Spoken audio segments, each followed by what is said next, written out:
Al-Fatihah. A'udzubillahi minasyaitonir rajim. Bismillahirrahmanirrahim. Alhamdulillahi rabbil alamin. Arrahmanir rahim. Maliki yaumiddin. Iyyaka na'budu wa iyyaka nasta'in. Ihdinas siratal mustaqim. Shiratal ladzina an'amta 'alaihim ghairil maghdubi 'alaihim waladdallin. Amin.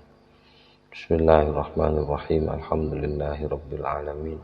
Wa bihi nasta'inu 'ala umurid dunya waddin. Wa na'udzu billahi min syururi anfusina wa min sayyiati a'malina may yahdihillahu fala mudilla lahu wa may yudlil fala hadiyalah. Allahumma shalli wa sallim wa barik ala sayyidina wa maulana Muhammadin wa ala alihi wa sahbihi ajma'in, amma ba'du.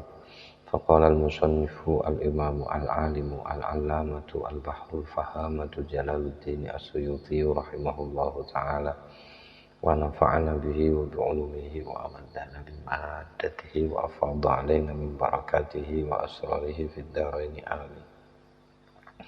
Bismillahirrahmanirrahim. Makna gharib selanjutnya berada di surat Yusuf. Syaghafaha hubba. Di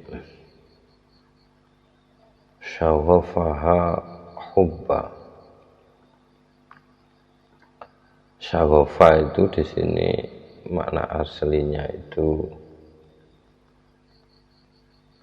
membuat orang seneng aslinya, tapi seneng sing puncak. Nek syaghaf makna aslinya itu kulitnya hati, tapi biasanya yang disifati dengan syaghaf itu rasa cinta yang sudah menembus kulit itu sampai ke dalam, tapi biasanya fisik birahi. Qad syaghafaha hubba, di sini langsung diterjemahkan ghalabaha, mengalahkan sapa Yusuf ha ing Zulaikha, apa nih hubban cintane. Maksudnya bukan Yusufnya yang mengalahkan Zulaikha, tapi hubbu. Jadi mencintai Yusuf itu sudah mengalahkan, cinta kepada Yusuf itu sudah mengalahkan Zulaikha, gitu maksudnya. Jadi termanya Quran itu kalau yang bukan karena Yusuf yang membuat cinta, bukan. Kalau ini kan kalau dipakai istilah subjek sama objek itu, yang menggoda itu kan Zulaikha. Jadi subjeknya, penggodanya itu Zulaikha. Karena warawadathu allati huwa fi baitiha. Allati huwa fi baitiha itu kan ringkas sekali itu kalimatnya. Jadi Zulaikha yang ngebet banget memang. Seolah-olah dia yang menggoda, dia yang merayu.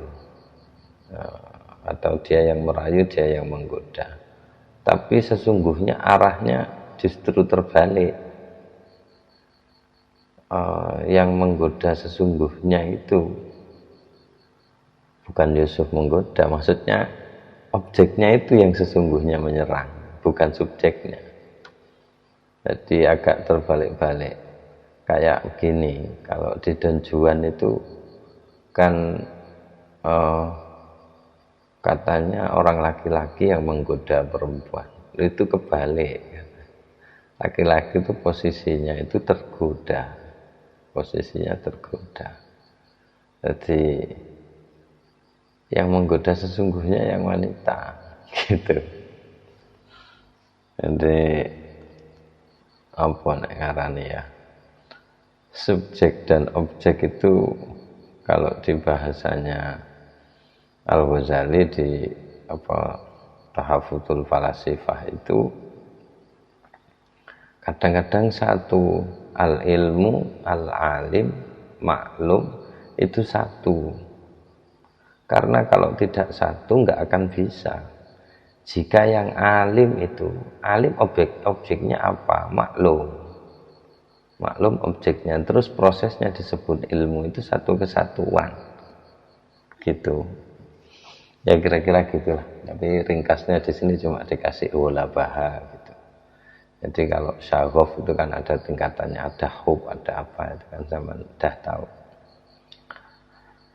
Tapi yang syaghof ini yang disifati dengan, yang digambarkan dengan syaghofaha hubba ini, itunya apa namanya? Ini komentar dari waqala niswatum fil madinati imra'atul azizi turawidu fataha an nafsihi qad syaghofaha hubba, kan gitu. Itu siapa namanya? Ini yang komentar itu adalah orang-orang di kota itu, perempuan-perempuan di kota itu gosip gitu. Jadi imra'atul azizi turawidu fataha. Anaknya raja, istrinya raja menggoda atau merayu budaknya sendiri gitu. Kesebar inna lanaraha fi dhalalim mubin, gak beres sih ono tuan putri kok ngerayu babune piye. Kata fata ini ala ulama tafsir bilang pada waktu itu fata itu sering disebut budak gitu. Jadi bahkan ada yang mendasarkan pada hadis la yaqul ahadukum abdi wa amati. Jangan sampai salah seorang di antara kalian menyebut ini budak lakiku, ini budak perempuanku. Budak dalam arti yang budak hamba sahaya, bukan budak kau mau kemana, bukan bahasa itu. Jadi budak betul-betul dalam arti hamba sahaya, yang dalam fikih disetatuskan sebagai setengah hewan setengah manusia, sangat tidak manusiawi memang. Tapi itu hukum yang berlaku waktu itu gitu loh, yang ingin diberantas oleh Al-Quran. Nah itu turawidu fataha. Wah ini enggak beres ini. Ada istri seorang raja kok ngerayu budaknya, budak laki-lakinya. Nah gitu. Terus kemudian di ayat berikutnya muttakaan. Nah, muttakaan ini diartikan majlisan, maksudnya nggon lungguh, nggon jagongan. Di majlis itu nggon jagongan, lungguh-lungguh santai sampai jagongan di satu forum tertentu. Jadi muttakaan diartikan itu di sini. Makna aslinya ya tempat bersandar. Waka'a itu berarti mengikat. Jadi ittaka'a terikat gitu sebenarnya. Orang yang bersandar itu kan dalam satu angle tertentu, dia yang menyandarkan dirinya ke tembok. Tapi dari angle yang lain, tembok itu yang mengikat dirinya supaya enggak roboh gitu. Mengikat orang yang bersandar itu. Jadi waka'a itu berarti mengikat. Kemudian ikut wazan ifta'ala, wawunya fa'fi'ilnya itu diganti dengan tak, ittaka'a jadinya kayak wasola menjadi ittasola. Jadi waka'a menjadi ittaka'a yattaki'u ittika'an wa muttaka'an fahuwa muttaki wa dhaka muttaka'an. Muttaka' itu sandaran, ya sendenan, maksudnya majelisan. Jadi biasanya wong jagongan lungguh njur golek sendenan, biasa pendak payah nek jagongan. Nah, tapi di sini forum. Falamma sami'at bimakrihinna arsalat ilaihinna wa a'tadat lahunna muttaka. Begitu Siti Zulaikha ini dengar dirinya digosipin, tak kayak acara ini. Akhirnya akbarnahu, begitu tahu bagaimana Yusuf, akbarnahu. Perempuan-perempuan yang menggosip itu langsung akbarnahu, mengakbarkan Nabi Yusuf. Maksudnya a'zamnahu, mengagungkan Nabi Yusuf. Maksudnya wah ini wajah ini agung, ini polesan malaikat. Mahadza basyaran, sampai seduk menungsa saking ganteng. Ya begitu ya kalau sedang tajalli jamali ya, kalau Allah sedang menampakkan tajalli jamali ya begitu. Jadi kayak birahi yang hadir. Tapi kalau tajalli kamali enggak, semaput uang. Kena tajalli kamali ini Gusti Allah, uang semaput kayak Nabi Musa itu padahal bukan Allahnya, hawanya saja jadi calonkan. Karena nggak mungkin. Fasta'som ayat 32 itu maksudnya imtana'ah. Fasta'soma moko ngerekso, berusaha untuk melindungi diri. Sopo Yusuf ya, Nabi Yusuf itu berusaha melindungi diri, maksudnya tidak mau mengikuti ajakan mereka. Jadi begitu si perempuan yang ada di majelis itu menyaksikan Yusuf dan memotong tangannya, waqatta'na aydiyahum. Nah, terus akhirnya komen si istrinya raja ini, qalat fadzalikunna alladzi lumtunnani fi. Kula kowe nglok-nglokno aku iki andekne ra betahno ndelok dhewe gitu ya. Kayaknya gitu. Wala qad rawatuhu an nafsi fastamil. Ya terae aku terae ngerayu dekne. Takone aku tertarik, aku terae ngerayu Yusuf. Tapi Yusuf fasta'sam, jadi bersikap imtana'a, enggan, tercegah maksudnya enggan. Ba'da ummatin ini diartikan ai ba'dahin, setelah beberapa waktu. Jadi ummah di sini tidak dalam arti ummah seperti yang kita kenal biasanya, dan itu memang salah satu dari makna kata ummah yang digunakan oleh Al-Quran. Jadi ba'da ummatin anak udnab bi'ukum bita'wilihi fa'arsilun. Kata-katanya orang yang selamat dari penjara itu, yang bersama Nabi Yusuf itu, waddzakara ba'da ummatin, kemudian dia ingat setelah beberapa waktu. Itu tahunan, tapi tahunan, konon ada yang bilang 7 tahun, ada yang bilang Nabi Yusuf ini kan dimintai tafsir mimpi, yang terkenal ahli menafsirkan mimpi dan mimpinya menjadi kenyataan, itu ya Nabi Yusuf ini. Nabi Yusuf ditanyain, ada orang mimpi, tapi kalau jawab itu duwo Nabi Yusuf. Pertanyaannya iki Gur, apa jenenge, situk ngipi aku iki meres anggur dadi khomer. Maksudnya dia kembali bekerja. Dia kembali bekerja, tidak mati di penjara.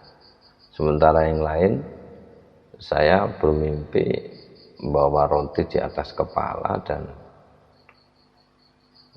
dan banyak burung itu makan dari sana. Maksudnya itu dia disalib. Itu tolong jelaskan ini Nabi Yusuf ini piye iki. Wah, itu nek jelasno Nabi Yusuf keren, ada bahas ini saja ulama pemanjang. Nah, itu salah satu orangnya itu, penjelasannya Nabi Yusuf ini kan dimulai dari tauhid dulu. Jadi jelaskan tafsir mimpi dimulai dari ajaran tauhid dulu. Jadi cerita se asal usul dhek piye, aku iki bapakku sapa, mbah-mbahku sapa. Terus ajaran piye, ajarane tauhid la ilaha illallah, baru dingendikano. Nah, ya sahibayisi jeni amma ahadukuma fayasqi rabbahu khamra. Nah, sing salah sijine sing sampean iki balik sesuk gak dihukum mati, sampean kerja maneh. Sementara sing siji bakal disalib. Nah, Nabi Yusuf bilang kepada orang yang nanti itu selamat, akan kembali bekerja lagi, ulkurni inda rabbik, elingono aku ya nek awakmu kepethuk Rabbik di sini bukan pangeran, maksudnya itu tuannya. Jadi kalau kamu udah kembali ke tuanmu nanti dan selamat, ilingen aku ya sing nafsirno mimpimu iki. Konon karena Nabi Yusuf ini bilang kayak gini, titip omongan kepada orang ini, Nabi Yusuf itu dihukum. Jadi Nabi Yusuf dihukum 7 tahun itu sebenarnya bukan karena fitnah yang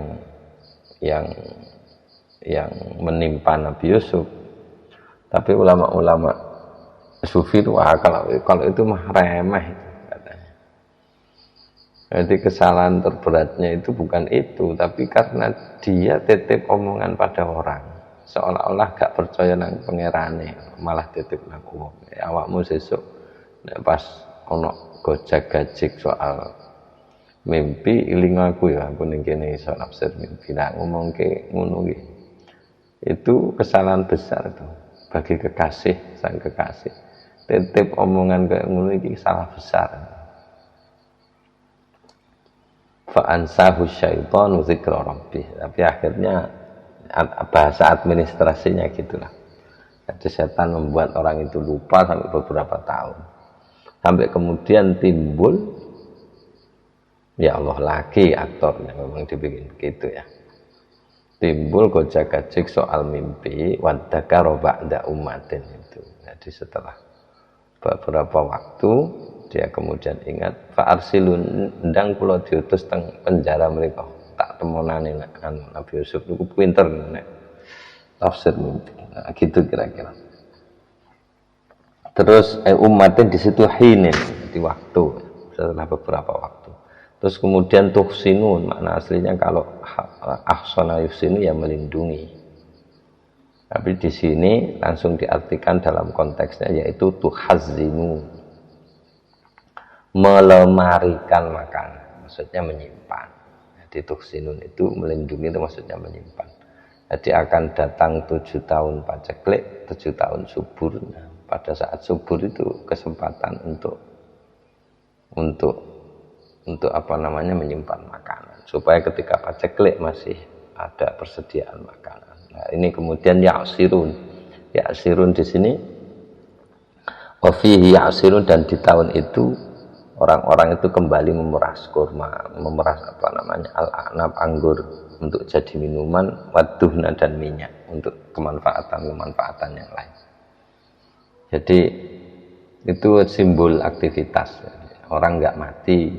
Jadi adanya aktivitas itu memeras, bukan memeras tonggone, enggak, memeras anggur supaya bisa dinikmati lebih lama, atau memeras minyak dari satu buah atau apa jadi minyak nanti dioleskan bisa jadi makanan. Itu simbol aktivitas dan mereka makmur ketika itu gitu. Kalau tidak ada aktivitas itu tidak ada perasan, tidak ada, itu ya mati sudah, gampangannya simbol kematian. Terus kemudian has-hasal haku, ini omongannya apa namanya, omongannya Siti Zulaiha itu has-haso, ini tergolong kata-kata gharib. Jadi falam al-ana has-hasal haku ana rawatuhu ana rawatuhu an nafsihi wa innahu laminas shadiqin. Akhirnya ngaku al-an hasasal haku. Dan ini wajar, kenapa kok pakai bahasa langka, karena begitu itu memang langka kejadian. Ada perempuan mau mengakui kesalahannya, itu kan langka sekali, sangat langka, nggak bisa, sulit. Gambarannya Quran wis tepat. Maka si Zulaiha ini pun menggunakan kata-kata yang langka. Jadi hafalama al-ana has-hasal haqqu, saikis kebenaran sudah terungkap. Tapi angel untuk bisa kayak gitu. Itu qalat imra'atul azizi al-ana has-hasal haqqu. Wis kata-katane aneh, kejadiannya aneh, faktane yo aneh. Ada perempuan mau ngaku salah itu aneh. Maksudnya itu hal yang luar biasa. ana rawadtuhu an nafsihi wa innahu laminas shadiqin. Ya wis takon wis, aku sing rayu, sing bener Yusuf. Akhirnya Yusuf langsung jawab, dzalika liya'lama anni lam akhunhu bil ghaib. Ini canggihnya Quran. Dari awal ndak pernah ada kata-kata Yusuf ngomong, tiba-tiba di sini ndak ada kolanya lagi, langsung dzalika liya'lama anni lam akhunhu bil ghaib. Yaiku tujuannya kamu tak ongkon balik sik wahai utusan, opo aku kok gak nyanggupi sik iku supaya roh raja iku nek aku iki gak mengkhianati dheke ketika dheke gak ono ning istana kene iki gitu. Hebat Quran. Dan itu ndak menimbulkan kesalahpahaman. Orang paham sudah. Wa innahu laminas shadiqin, sampai di sini sudah pedot. Jadi kalau di kaidah yang di Al-Itqan kemarin kan sudah dipelajari, ada al-faslu wal waslu itu. Jadi di mana ayat itu berhenti, makulul qaulnya itu mana, terus kemudian apakah ini sambung ataukah sudah putus, itu kan sudah, apalagi ini tempatnya itu jelas. Gitu. Jadi has-hasa itu maksudnya tabayyana, wis dadi jelas. Zaim wa anabihi zaim. Zaim ini omongannya saudaranya Yusuf. Zaimun maknanya aslinya ya zama, ya nyongko. Tapi kalau atau bisa bersikap teguh juga bisa. Zama bisa berdalih, tapi kalau di sini mengira juga bisa. Tapi kalau zaimnya makna zaimnya sendiri, zaim itu memang bisa pemimpin, karena pemimpin kan visioner, biasanya punya dugaan-dugaan akan masa depan. Nah, cuma di sini zaim diartikan kafilun, orang yang menjamin, ya menjamin bahwa dia punya tanggung jawab terhadap sesuatu yang atau saudara yang dia kawal itu. Itu cerita lengkapnya bisa panjang nanti. Dhalalikal qadim, innaka lafi dhalalikal qadim. Ini komentarnya anaknya, repot namanya. Seorang nabi pun ya ndowe mangkel gitu, Nabi Yakub. Wis awal ini a'lamu minallahi ma la ta'lamun. Aku iki weruh teko Gusti Allah apa sing kowe ora weruh. Nah, itu kan ditipu, Nabi Yakub kan ditipu mengenai Yusuf. Ditipu akan dilindungi, tiba-tiba dikacangin pakai dramatisir sampai akhirnya Yusuf itu dibawa ke Mesir, dibuang gitu ya. Salah satu dari kisah orang-orang terbuang. Bapaknya ya mungkin masih menaruh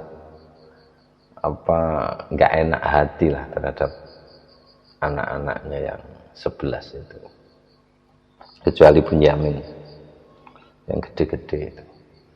Nah, itu terus bilang innaka lafi dhalalikal qadim. Jadi Pak ning kono iki kaya enek apa jenenge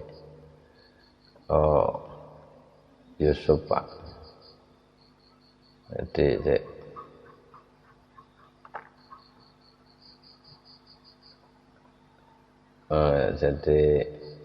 ning kono iki kaya tak pikir-pikir iki enek Yusuf Pak. Nah ini lah. Falamma fasalatil airu qala abuhum inni la ajidu riha Yusuf.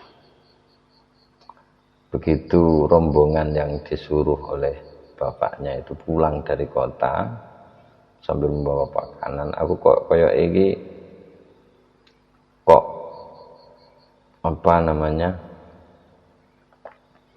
mencium bau-bau Yusuf. Aku kok mencium bau-bau Yusuf ini kayaknya. Katanya gitu.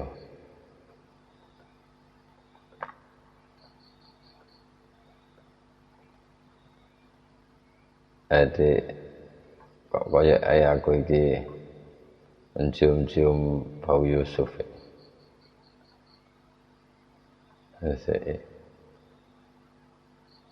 Sembilan lima ya. Innaka nyongko kok kaya iki aku mencium bau Yusuf ini. Jadi ada bau Yusuf ini kayaknya. Kan waktu itu posisinya buta, beliau saking nahan kangennya kepada Yusuf ya. Berapa tahun bisa. Itu laula antufan itu. Tidak, seandainya kamu, kalau saja kamu tidak menuduhku, andaikan bukan karena kamu menuduhku lemah akal.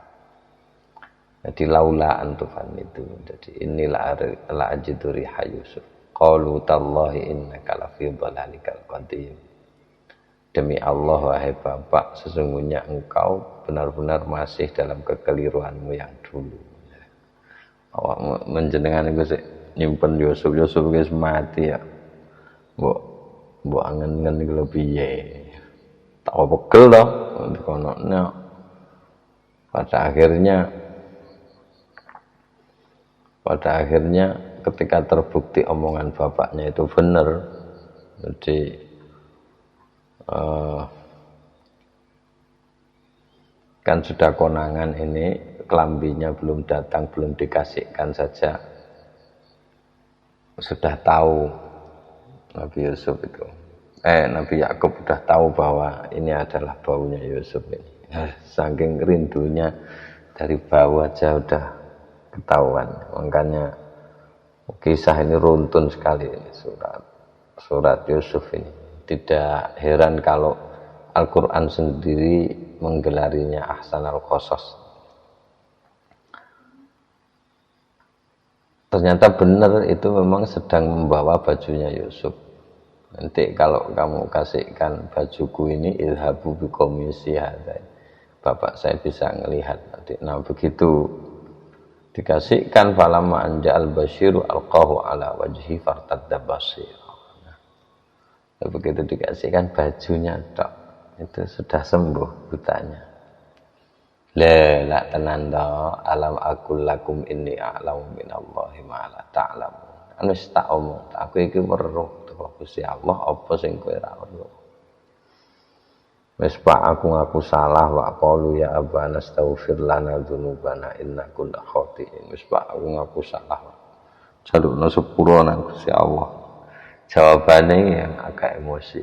Qala saufa astaghfiru lakum rabbi. Ya, tak jalan sepuro. Saya ngerasanya gitu karena pakai saufa. Lah anake dhewe nganggo saufa.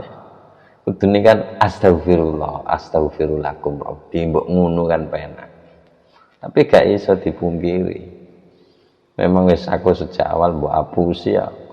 Wong karek ngomong kok ate mbok kok drama jarene dipangan segala sing tae asu. Cara aku Nabi Yakub kan ngomongnya ngono. Nganggo iki nganggo tae asu ngomongnya kon cemburu nang adikmu dhewe sing jenenge Yusuf itu. Di satu sisi memang iya begitu. Memang repot ya. Apa mengasuh 12 anak itu. Padahal anaknya Nabi loh itu. Nabi loh gak kemen-kemen. Masih ada kemungkinan gitu. Itu memang hak vetonya Allah untuk membuat pelajaran bagi kita. Tapi tetap tidak mengurangi kemaksuman seorang nabi. Nah, maksudnya itu di sini dhalalikal qadim itu maksudnya khotoika. Kesesatanmu yang dulu itu maksudnya khotoika, salahmu yang dulu. Ini dituduh Nabi Yusuf itu Nabi Yakub itu sudah pernah melakukan kesalahan yang dulu. Apa kesalahannya? Yaitu mengizinkan bareng sama saudara-saudaranya. Masuk ke surat Ar-Ra'd sekarang. Ar-Ra'd itu ada di ayat 4. Jadi sinwanun itu maknanya adalah mujtami'un, berkumpul. Tapi ulama mengartikan banyak sekali, cuma yang ringkas ya mujtami'un. Maknanya itu berkumpul itu maksudnya satu sudut. Itu kan menerangkan tumbuhan di dalam taman itu ada tanaman, ada buah, ada macam-macam. Itu kan ada yang bercabang, ada yang tidak bercabang. Yang bercabang pun pusatnya satu, masih berkumpul. Ada yang wa ghairu sinwanin. Yang sinwan itu yang berkumpul itu maksudnya tidak bercabang. Yang ghairu sinwan bercabang sebaliknya. Jadi kayak kurma itu kan tidak bercabang, kayak kelapa, jenis-jenis apa nih pala, ya tanaman pala itu kan tidak bercabang. Kan tidak ono kelopo ngepang atau sawit ngepang atau kurma ngepang kan ono. Tapi ada tumbuhan lain yang kayak pisang itu kan tidak ngepang, itu keren kalau mengklasifikasikan Al-Quran. Jadi keren lah pokoknya. Saya tidak bisa jelaskan banyak, yang penting di sini dijelaskan langsung. Sinwanun itu mujtami'un, maksudnya berkumpul. Berkumpul yang bercabang itu ngumpulnya dari satu ke satu akar, satu pokok, tapi cabangnya banyak. Wa ghairu sinwan sebaliknya. Jadi dia terbalik saya. Kalau sinwanun itu tidak bercabang, berkumpul satu gitu. Kalau ada yang bercabang, tidak berkumpul, maksudnya bercabang gitu. Hadin likulli apa namanya? Likulli qaumin had. Setiap kaum itu selalu ada hadin, orang yang memberi petunjuk. Satu komunitas pasti ada satu yang memberi petunjuk, maksudnya jadi guide-nya. Nah, di sini langsung diartikan da'in, seorang pendai, ya nabi kalau dulu konteksnya. Kalau sekarang ya mungkin tokoh gitu. Terus mu'aqibatun itu makna aslinya adalah kalau aqaba al-hadis itu kan memberikan penjelasan di akhir hadis. Jadi di sini mu'aqibatun itu langsung diartikan al-malaikata. Jadi lahu mu'aqibatun min baini yadayhi wa min khalfih yahfazunahu min amrillah. Yahfazunahu min amrillah. Jadi tugasnya para malaikat itu menjaganya atau informasi itu min amrillahi, dari urusan Allah. Nah, min amrillah itu ditafsiri biiznihi, dengan izin Allah. Maksudnya bukan min baini yadayhi wa min khalfihi, tapi min kulli jihah, dari segala arah. Maksudnya gitu, biqadariha fasalat audiyatum biqadariha, dengan kadarnya. Jadi begitu maksudnya biqadariha itu maksudnya ala qadri taqatiha, ing atase sekadar taqatiha, kapasitas atau kemampuan lembah. Dan fasalat, begitu tuh hujan turun, lembah kan mengalir, banyaknya air itu sesuai dengan kadar kekuatan lembah itu untuk menampung air. Itu kalau enggak kuat kan meluber.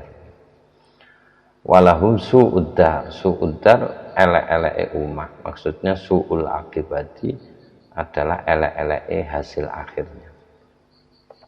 Tidak ada hal yang lebih buruk itu kecuali keburukan yang ada di akhir. Kalau keburukan di awal itu berarti ada kemungkinan baik di akhir. Tapi kalau sudah di akhir buruk kan selesai itu, sad ending. Darun. Nah, di sini langsung diartikan al-aqibah, sesuatu yang ada di belakang. Daro ya duru itu artinya berputar-putar. Jadi daurun itu sesuatu yang berulang, daur. Jadi kalau tasalsul itu berujung kembali ke tempat yang sama, tapi tasalsul berarti tidak berakhir ke tempat yang sama tapi tidak ada akhirnya. Jadi muter gitu tapi tidak ke titik pertama. terus, tapi muter terus nggak selesai-selesai.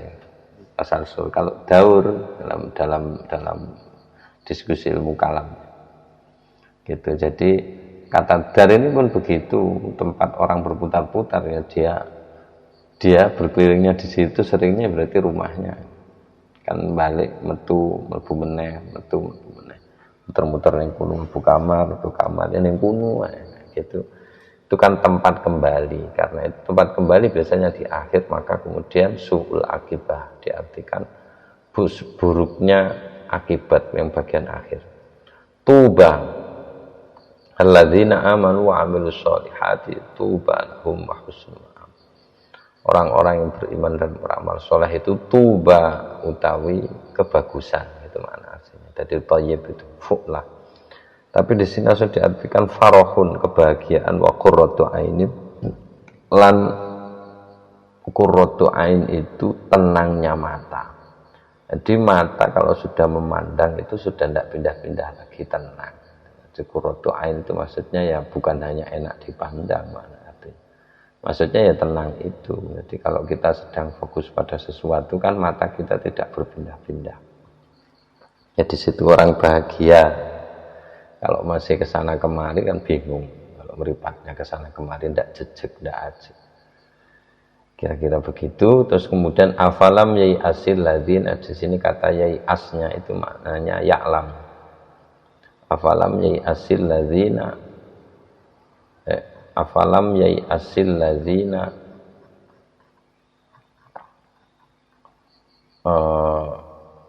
Amanu allau yasha'ullahu lahadan nasa jami'a. Makna aslinya yai'as itu di Quran kan ada walatai asu, jangan kamu berputus asa. Tapi ya Isa itu berputus asa. Tapi di sini kan diartikan ya'lam. Mari kita uji coba. Afalam yai'asil ladzina amanu allau yasha'ullahu lahadan nasa jami'a. Apakah belum tahu? Apakah orang-orang yang beriman itu belum tahu bahwa andaikan Allah berkehendak, Ia akan memberikan petunjuk kepada manusia semua. Coba kalau dia ngenang, apakah orang mukmin itu belum tahu bahwa andaikan Allah berkehendak, Dia akan menunjukkan, akan memberi petunjuk kepada manusia semuanya. Nyatanya kan enggak. Nah ini kalau diartikan tahu, efeknya kemudian kan akan ada kecewa. Apa enggak kecewa? Umat orang-orang beriman itu kalau tahu bahwa andaikan Allah itu berkehendak, Dia bisa saja kasih hidayah kepada semua orang. Ini kan menarik maknanya. Cuma di sini diambil gampangnya, jadi afalam yai'as itu afalam ya'lam alladzina gitu. Apakah enggak tahu orang-orang beriman itu bahwa kalau Allah berkehendak maka Dia akan kasih petunjuk kepada semua orang. Tapi nyatanya kan tidak semua orang mendapatkan petunjuk. Apakah enggak tahu begitu orang beriman itu? Gitu. Jadi kalau diartikan tahu itu berarti memaklumi. Kalau dia itu memberi permakluman bahwa oh iya ya, andaikan Allah masih berkehendak untuk memberi petunjuk kepada semua orang, ya pasti akan Dia kasih petunjuk. Tapi nyatanya kan tidak begitu. Tidak semua orang mendapatkan petunjuk. Jadi lerem. Nah, itu yang pertama. Kalau diartikan makna aslinya misalkan putus asa, kira-kira kalau ada orang beriman itu, apakah kira-kira orang beriman itu akan putus asa kalau dia itu gara-gara andaikan Allah berkehendak, Dia akan memberi petunjuk kepada semua orang. Itu agak sedikit skeptis. Lah nek padha-padha ngono, lah nyapa aku berusaha iman, kan bisa begitu. Itu jadi ini kalau diasalkan gitu, ini hanya dari aspek bahasa saja. Saya tidak menyinggung tafsir. aspek bahasanya saja begitu. Jadi ya as di sini langsung diartikan gamblangnya, maksudnya ya'lam. Terus kemudian surah Ibrahim. Surah Ibrahim ini muhti'in muqni'i ru'usihim la yartaddu ilaihim tarfuhum wa afidatuhum hawa. Ini gambaran bagi orang-orang zalim di akhirat kelak. Jadi mereka nanti dipanggil dengan keras, muhti'ina itu mana aslinya itu bergegas. Ahta'a itu bergegas-gegas karena takut. Bergegas karena takut. Jadi di sini langsung diartikan nazirin. Maksudnya melihat dengan merenung, melihat yang ada aktivitas berpikirnya. Diartikan begitu. Jadi orang yang dipanggil dalam keadaan ketakutan karena panggilan yang begitu menakutkan, misalkan di hari kiamat kelak, itu disifati muhti'ina muqni'i ru'usihim la yartaddu ilaihim tarfuhum wa afidatuhum hawa. Di bahkan mata mereka saja sampai enggak bergerak saking takutnya. Hati mereka kosong, wa afidatuhum hawa. Nah, ini yang ingin diterjemahkan muhti'in langsung nazirin. Jadi maksudnya itu melihat. Tapi kalau kata nazoro itu memang melihat yang ada aktivitas berpikirnya. Gitu. Kayak munazoroh itu kan maknanya saling lihat tapi bisa berarti ngobrol dialog gitu. Karena melihatnya sambil berpikir. Terus kemudian fil asfat sarobiluhum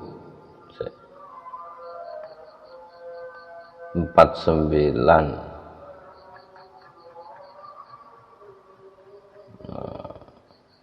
surah Ibrahim.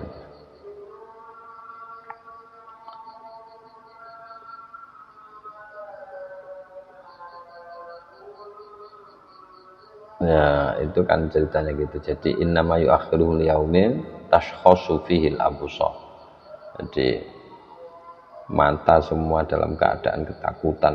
Jadi yang diambil hanya matanya saja oleh Al-Quran, karena tercermin di situ semua. Udah muka itu kan ada di matanya, sehingga yang digambarkan itu mata.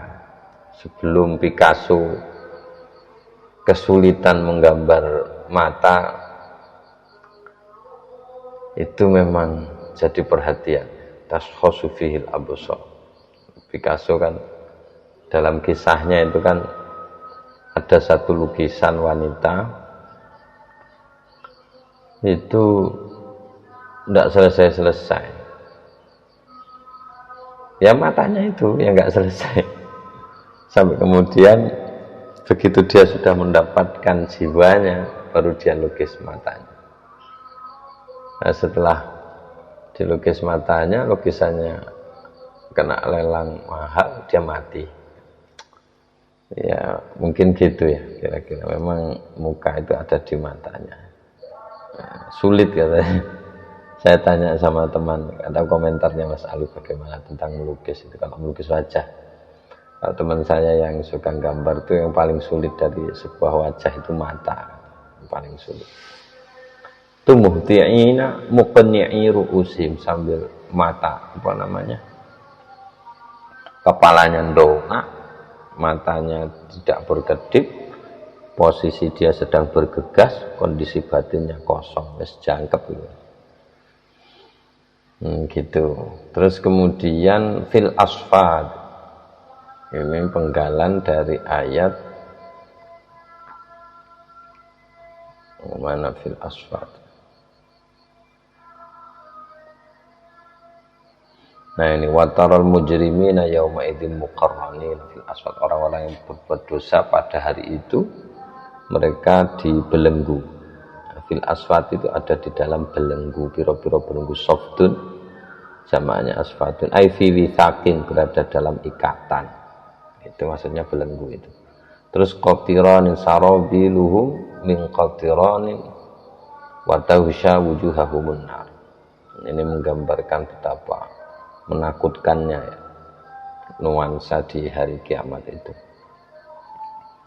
Kalau tidak takut ya ada dua kemungkinan, dia nggak paham atau nggak pernah mengalami yang sedikit, sehingga sedikit saja. Nah, kotiron di sini, nah, dilengkapnya kan sarobiluhum min kotiron, pakaian mereka dari tembaga. Nah, kotironin ini diartikan an-nuhasu ay huwa an-nuhasu al-mudhab, tembaga yang dicairkan. Ya opo panase, baju mereka terbuat dari tembaga yang dicairkan, yang ngelontok kulite. Bahaya opo rasanya, ndak jelas mengerikan. Nek sampai awake dhewe gak wedi lho piye, gak nyumbang gak no gak ngelegakne pangeran blas, pangeran kabeh meden-medeni kene gak wedi piye, ya tok wedi lah. Jadi wong kesengat rokok saja panasnya kayak gitu ya, apalagi pakaiannya dari tembaga yang dicairkan. Terus kemudian al-hijar sekarang, rubama yawaddul ladzina kafaru laukanu muslimin. Ada dua di sini, yawaddu diartikan yataman, mungkin orang-orang kafir itu sedang berangan-angan laukanu muslimin, oh mbok yo andaikan saja mereka itu muslimin, tergolong orang-orang yang berserah. Mereka berandaikan saja yang mereka berserah. Itu maksudnya di sini laukanu muslimin, itu musliminnya diartikan muwahhidin, mentauhidkan Allah. Karena pada waktu itu simpel agama, tidak ribet ya. Meskipun sebenarnya sekarang pun ya tidak ribet, cuma karena 14 abad, jadi harus ada banyak hal yang dilalui gitu. Meskipun pada akhirnya nanti saya punya prediksi orang akan kembali kepada Al-Quran yang simple, yang ya jumlah ayat Al-Quran 6.000-an, yang disepakati itu 6.000-an, lebihnya itu banyak polemik ya. Sebanyak itu pula alirannya. Ada aliran Bismillahirrahmanirrahim, kelak mungkin ya. Ada aliran Iyyaka na'budu wa iyyaka nasta'in. Mungkin Iyyaka na'budu ya sekarang ada dua. Ada aliran Iyyaka na'budu tok, ada aliran Iyyaka nasta'in tok. Mungkin gitu kelak. Jadi dulu itu berislam itu ya tauhid itu aja di fase-fase awal. Jadi di sini wajar sehingga ketika diartikan muslimin di sini adalah muwahhidin. Karena begitu dia bertauhid ya sudah berarti muslim. Terus kemudian syia'il awwalin, syia'i maksudnya umamin, pira-pira umat. Fi syia'il awwalin,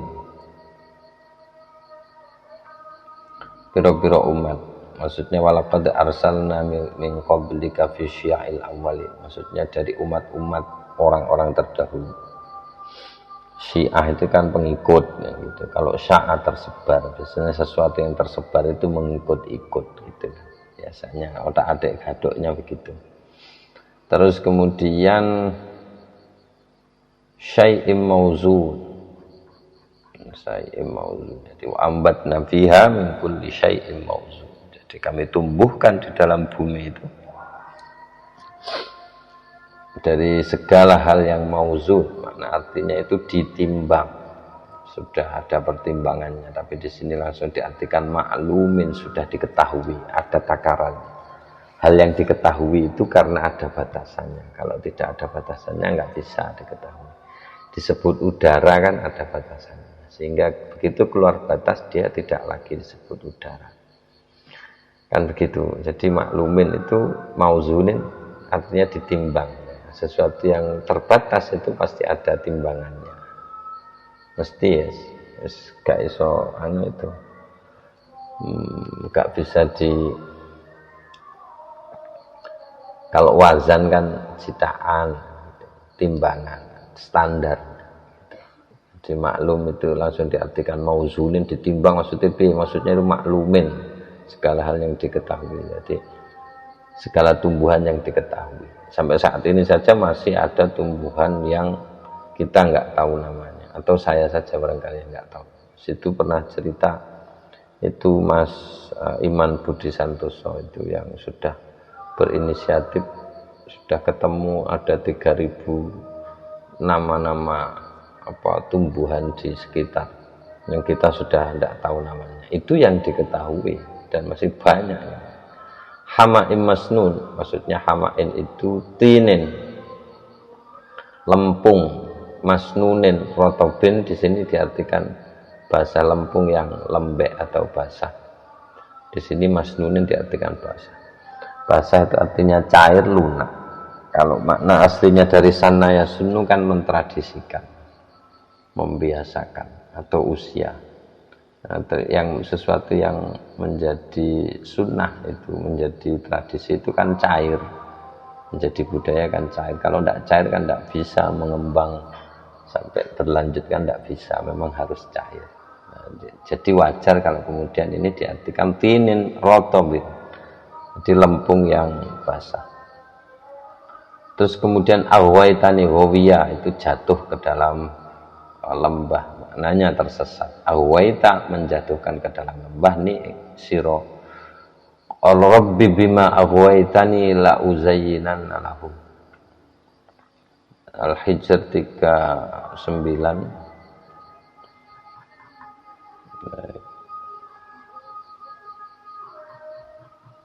Ini ada qala rabbi bima aghwaytani la uzayyinanna lahum fil ardi wa la ughwiyannahum ajma'in. Duh Gusti, jenengan pun gawe kula keliru, ya wis, wong-wong iki kok manungsa-manungsa tak poles, barang apik tak poles, barang elek iki tak poles supaya ketok apik. Marang ngono tak kelirokno kabeh wong-wong iki ajma'in kabeh illa ibadaka minal mukhlasin, kejaba kawulane jenengan sing mukhlas, yang diberi keikhlasan. Ini ungkapan setan atau iblis setelah dia berdoa Rabbi fa'amdzirni ila yaumi yub'atsun. Jadi wahai Tuhan, buat aku kekal sampai kiamat tiba.